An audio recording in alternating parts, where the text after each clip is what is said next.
Now, the thing this information is great when you're just looking at it, but when you're looking at it over time, you're going to see trends that are going to help you in forecasting, help you manage your inventory, help you manage your marketing. Really insightful stuff, but has been almost impossible to get. Huge challenge. The data comes from several different sources, but we've now got access to it, and this will, say, this close to being able to offer it out to you. But I wanted you to know that it is coming, and it'll be back, and it's better.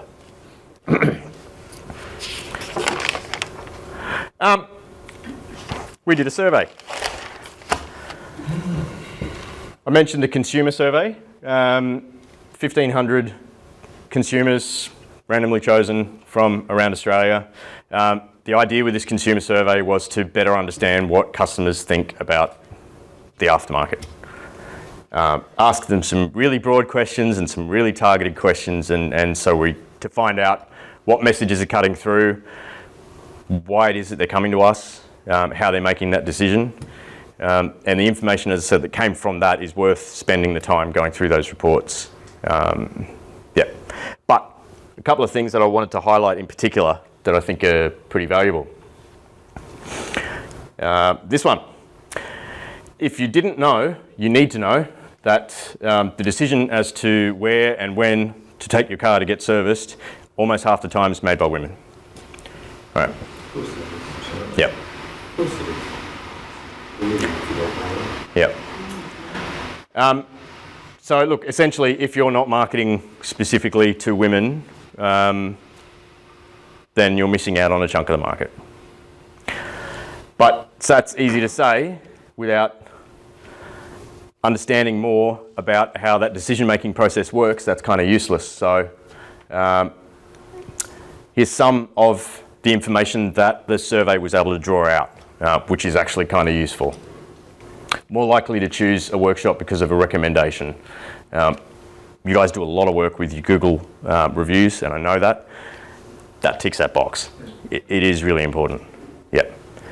But to know that for women in particular, really important. Good insights for you to have. More price focused, but less trusting of mechanics in general. Less confident with the whole process. Which again, something that perhaps we're not too surprised to hear, but more open to using aftermarket parts. I don't know if you can read this, but more likely to be satisfied when a service is done by a mechanic who is open and honest at a workshop that's open at convenient hours. So open and honest and transparent. These are the things that are important in that decision-making process. But there's still work to be done, and these are some of the negative things or some of the highlighted challenges that came out of this report as well. There's still a lot of work to be done in terms of new car warranty and understanding of what consumers' rights are. And that's just another graphic saying the same thing essentially. 2 in 5 people believe that you've still got to take your new vehicle to a dealership. So we know we've got that challenge, we're up against that. And again, something that we know that cap price servicing is a thorn in our side, but is the data on what consumers think. They love it. They love cut price servicing. They love service agreements in general. So 46%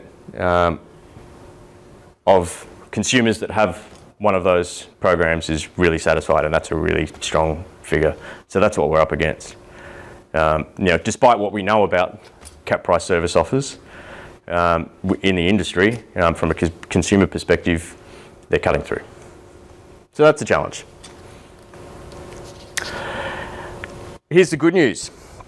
The main drivers for decision making, and it says 36% of people think this, but when you see the way that the data breaks down, that's 36% of people that all agree on this, and the rest is fragmented. So that's actually the majority, essentially.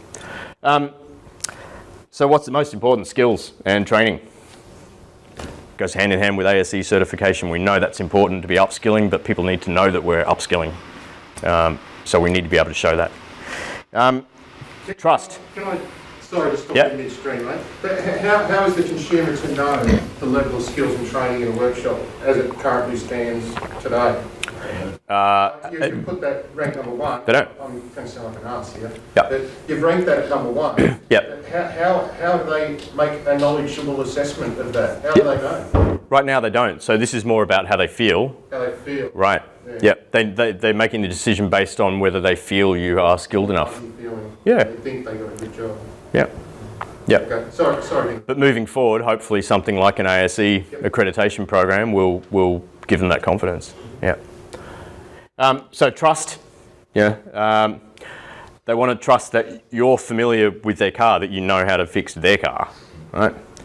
Friendly and welcoming, and dealing directly with the person who's working on the car. So what that amounts to, before I get to that one, what that amounts to is basically a checklist of things that we need to be doing to win the customers, and the things that the aftermarket does particularly well. The other good news is that what the survey showed is that 59% of respondents are loyal. So whether it's the dealership or whether it's the independent, once they've made the decision, 59% of them will keep coming back. So when you win them, you've got a good chance of keeping them, if you can. And just to put it in another way, what's important in making that decision. But the last thing on the bottom here, consumers trust independents more than dealerships. We're winning on the trust factor. And that trust comes down to that transparency and knowing that you're dealing with someone who is the owner, or is closer to the owner, that they're explaining things and that they tick all those other boxes. So there's some good news and there's some challenges come out of it. But as I say, please take the time to have a look through. It really is quite an insightful report. Okay, so was there any questions before I move on to four-wheel drive stuff? Yep. Just quickly on that, what you were saying, like us as a group, we got our own classrooms, so we do our own training and we do our own certificates. So like me personally, I promote that to my customers. So if you look at that in a reception area or a web page or anything, you see photos of our technicians with the certificates on them, so that the customer knows we are doing training to do their cars, and that's how we win their trust out. That's good practice. And it's probably one of the good things of our group is the fact that we do training. And a lot of people say they do training, but they don't. But we do it. So, Yeah. Absolutely. Okay. So as I mentioned, there's a four-wheel drive industry council within the AAAA. So our membership is very, very broad. It is basically anyone who touches anything on a vehicle once it leaves a dealership. So that includes manufacturers, retailers, resellers, as well as workshops. And within that, some of them are performance, some of them are four-wheel drive, some of them export, some don't. They've all got different issues. So ARCA is the committee that represents independent repairers, and Ron's on the ARCA committee. The four-wheel drive industry council represents the manufacturers, retailers and modifiers in the four-wheel drive industry. So apart from my role as the membership contact for the East Coast, I'm also the national convener for the four-wheel drive industry council. So that's the other part of my job. And our committee is made up of representatives from TJM, ARB, Tough Bull Bars, East Coast Bull Bars and a number of others. So those key players in the four-wheel drive industry. Our role is to deal with, increasingly our role has become dealing with regulators, state regulators, federal regulators, and unfortunately a lot of the time it is dealing with poor policy, policy that's not workable, or with one particular state that goes off on its own in a particular direction, makes it hard for the whole country. Four-wheel drivers don't stay in one state, they move around. So it doesn't make sense to have different state rules. Nonetheless, we engage with the state regulators, and we've been speaking with Department of Transport in Queensland for about 18 months on a sticking point within their guidelines. So just for a bit of background, when it comes to vehicle modifications, there's a national guideline, which is the National Code of Practice. or VSB 14. That document is housed federally, but the federal government doesn't have any jurisdiction over vehicles once they're registered. It's a state-based. So it's not a regulation, it's not a law, it's a guideline, and each of the states incorporate that into their own state regulations, either by mirroring exactly what's in the code or by just referencing the national code, and that becomes law. Queensland took a slightly different approach.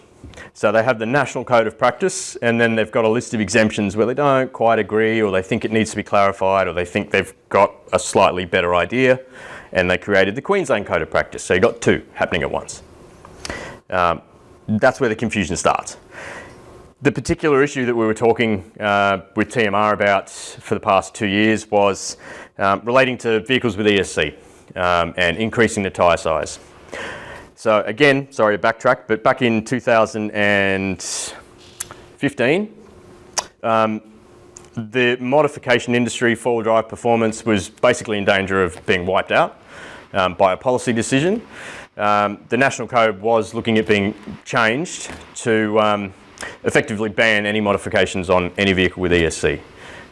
So, pre-ESC, modify the suspension, within the guidelines, a whole range of other things that you could do within the guidelines safely, but as soon as it had stability control, couldn't touch it.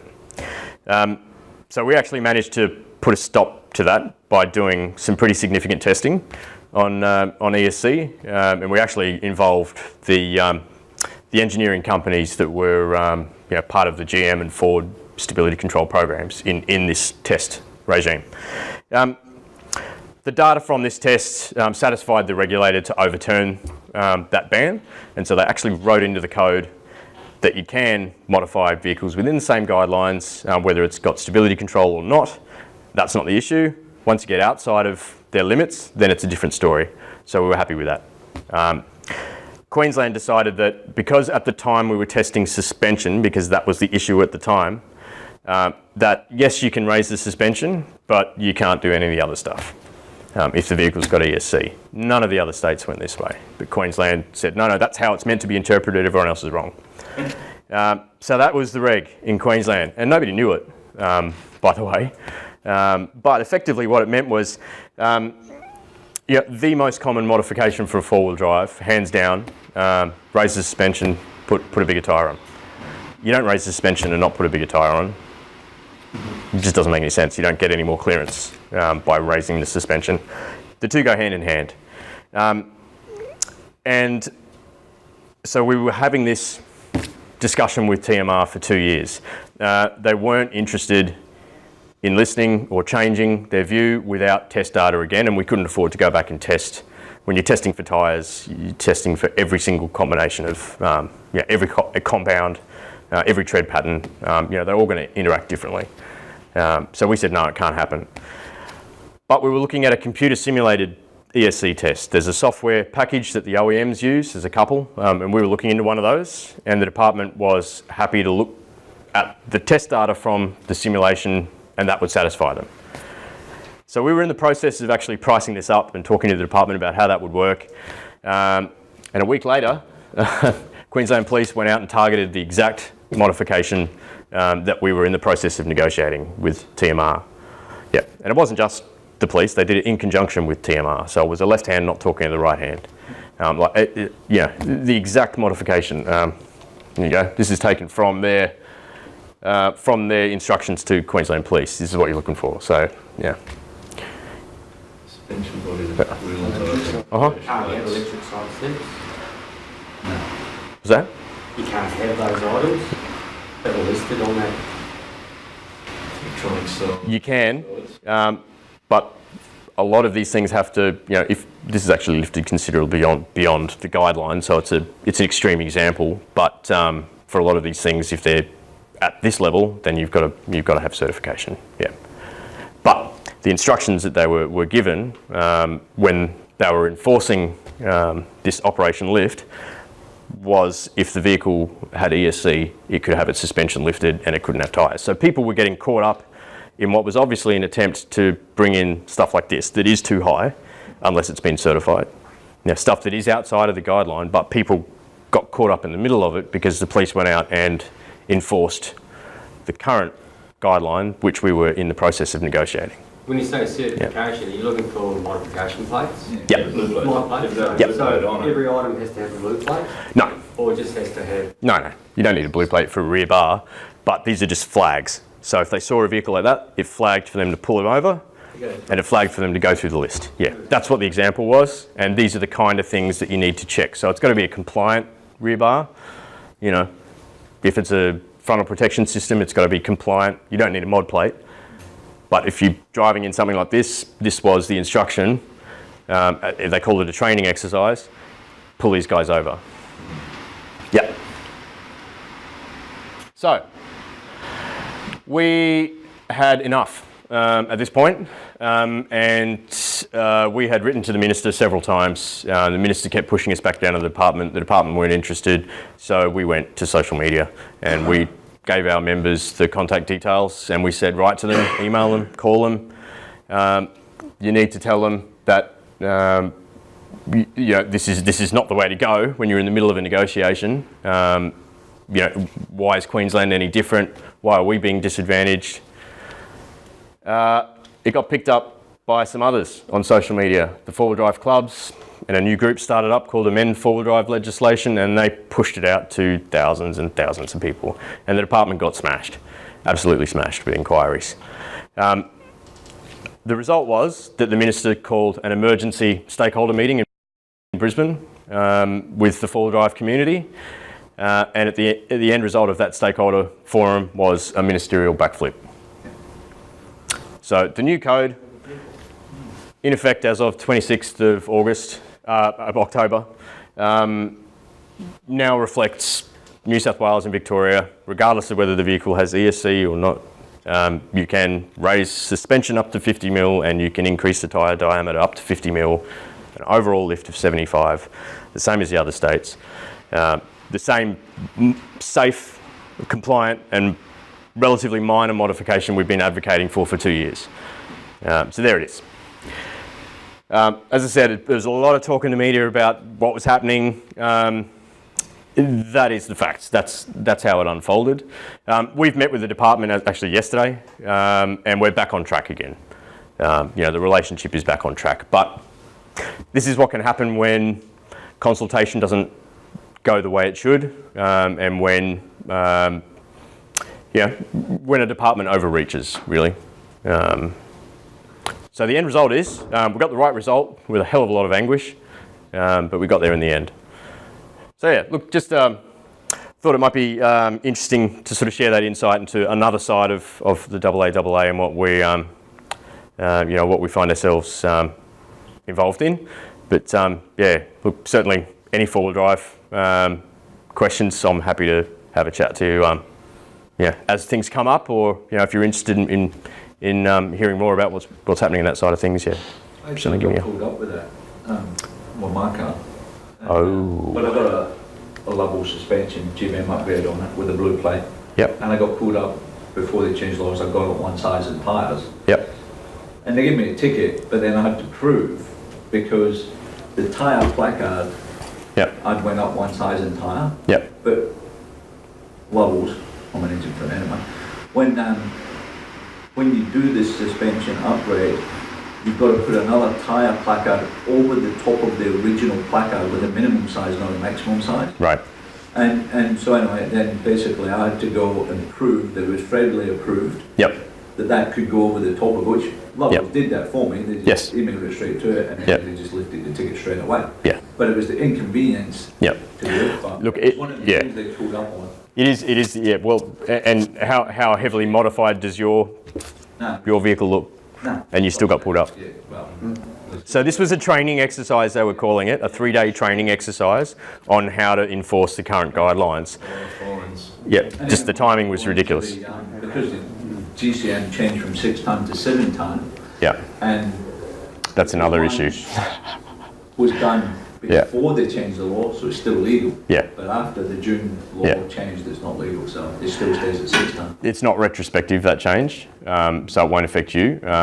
But basically, that GCM GVM change,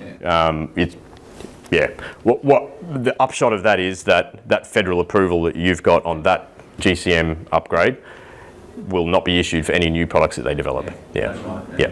So it won't be retrospective on yours, but I yeah. don't think somebody does the new 200 series chops into you. Yeah, I know that guy. Yeah. And like he's had a lot of Yeah. drama with it lately. Yeah. But so now he's going to be, he had to go, because he uses a federal guy to compile them. Yep. So he has to go through all the law. So now he's now going to be licensed to be a second stage manufacturer, Yep. which is about 35 grand it's costing him so far at the moment. So far. Yep. And just the data, the Yep. filming, Yeah. the measurements, everything Yep. that's got to be done to do it. But he's doing it because Yeah. he has quite a lot of them. So. Yeah. Second stage is a lot more involved. Yeah. And there's a lot more testing. You do need to. There's no way around it. Because if he Yeah. chops them Yeah. and does a chassis extension, GBM upgrade, it rolls into it's unregistered at the time, Yep. so then it becomes a dual cab using a luxury cat tax. Yep. But then if one plate has to get a blue plate on it, then they can't do the federal one because it's got a Queensland blue plate on it. So Yep. it turned into a nightmare for him. But anyway, Yep. he's doing it and paying the money. So Yeah, yeah. Yeah, look, it's tricky. There's ways around knowing how to navigate that whole, especially Every with time he does one, chassis he extensions and has to fly GCM is a pretty guy. tricky. It costs him $2.5 grand to fly a guy in to Yeah. certify him to fly back again. Right. Yeah. So another thing that the Innovation Lab is looking at doing, and that software that we were looking at investing in for ESC testing, You'd be interested in that. is potentially going to benefit, GVM and potentially GCM. There's no test for GCM increase at the moment, which is why we were supportive of the Feds shutting it down, because we feel that there needs to be a proper test protocol. Yeah, Doesn't Pettis touch on the GCM? they don't do a GCM increase, no. No, just GBM. Yep. Some companies, No one does GCM anymore. No, they do GB. As far as I For know. mine, They do GBM, Yeah, I but saw something Yep. about it, but I wasn't sure it was CM or G.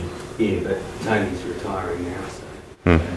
He's so there's no combination anymore. He, at the he moment. was no, you can't increase towing and GVM, without, some test protocol that we're actually working on that protocol, so, Nigel, Yep. getting away from that light bars, I've asked this question at a bloody Queensland Transport thing, but they don't know light bars, what's legal, what's not legal, like on the roofs and, Yeah, you can mount them on the roof. yeah, there used to be a law about height of lights, number of lights, Yep. but bloody, you know, That they was just, spotlights before the. yeah, you just, Yeah, they had to change the ADR because of the LEDs, that's basically the answer Yep. I got. No, look, I can send you. Yeah. It's pretty clear now. So I'm surprised you're not getting a clear answer now, because they've we were working on a national approach to that as well, because you had one state saying you can't mount on the roof and the next one saying you can. Polar opposites. In Queensland you can mount them to the roof. On your bull bar they just have to be below your line of sight, basically. So Policeman hanging around Gympie was Yep. knocking them off for having them sitting on top of the bull bar. that's the line of sight thing. Yeah. But it's got, you know, they've got to prove the line of sight, of course. The main roads supplied a big document there with all that on it. He just hasn't seen it unprinted out. Yep. Smoko tape, it shows Oh, lights on the roof. Yep, it shows what you can and can't Yeah, do. it Yeah, shows it's very clear. Yep. Pretty good, actually. Yep. SA is very similar, actually. So yeah. Cool. Look, we are still, beyond this 75 millimetre. There's rules around higher lifts, and we're negotiating that stuff out with the Department of Transport too. But yeah, look, as I say, I'm happy to sort of chat more about that individually with any of you if there's something that you want to raise with me. But the last thing I want to touch on is choice of repairer, where we're at the moment. So, where things are at is that currently the consultation on the design of the mandatory scheme is underway. So we now have commitments from federal Labor and federal Liberal that this thing is happening, and the stakeholder meetings on how the law is going to look, the finer details, the boring stuff, has begun. So the ball is well and truly rolling now. Although it's the boring stuff, it's actually pretty exciting when we read through what's being discussed, because it's real. Yeah. So I want you to know that despite the fact that there's no big fanfare at the moment, we are still out there advocating. As I say, it's a discussion around governance and sort of how the information be distributed. That's what we're talking about now. So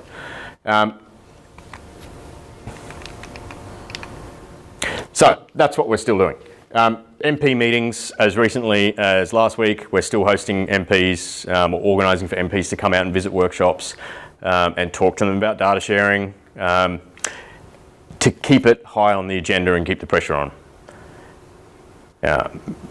So the last, there's a couple more things I just quickly want to show you. More good news. So off the back of the AAAA study, one of their commitments was to produce a document that would go in new vehicles when you buy a vehicle that explains very clearly your rights on servicing the vehicle and explains the difference between an extended warranty and your manufacturer's warranty and your consumer protections. So that would be all vehicles sold in Australia. That'd be wonderful. Yep.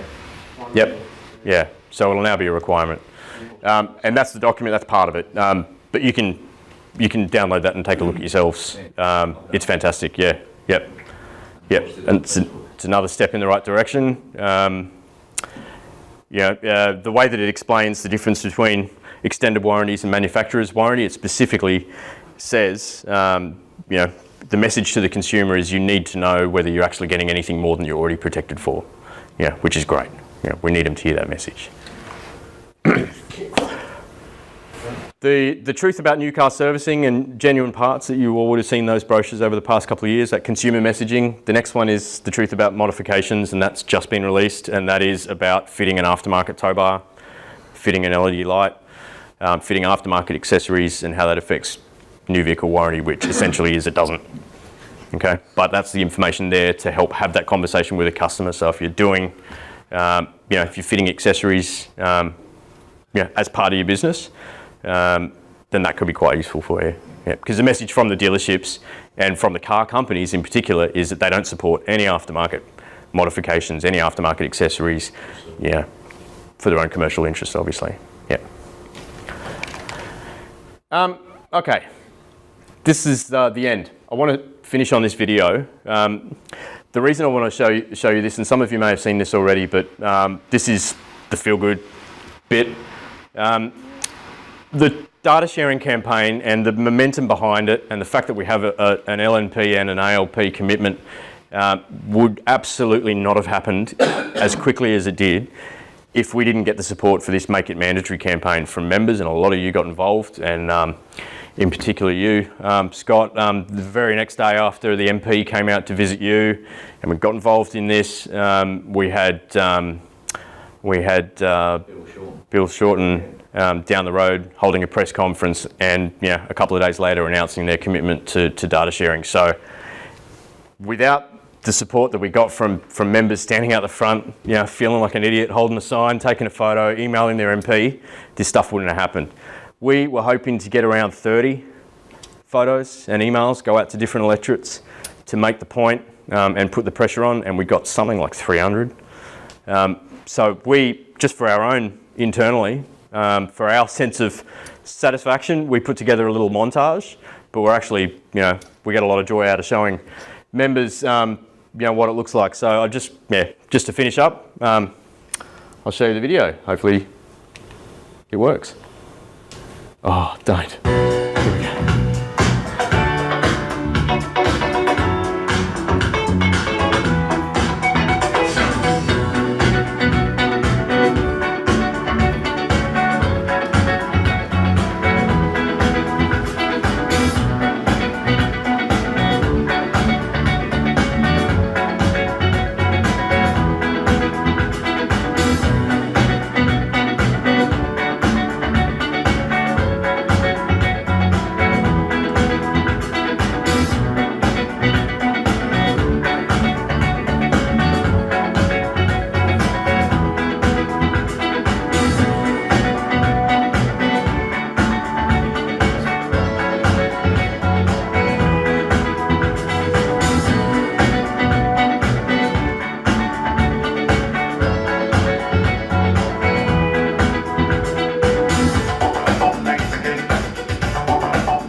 yeah, look, that's it for me. Thanks, guys.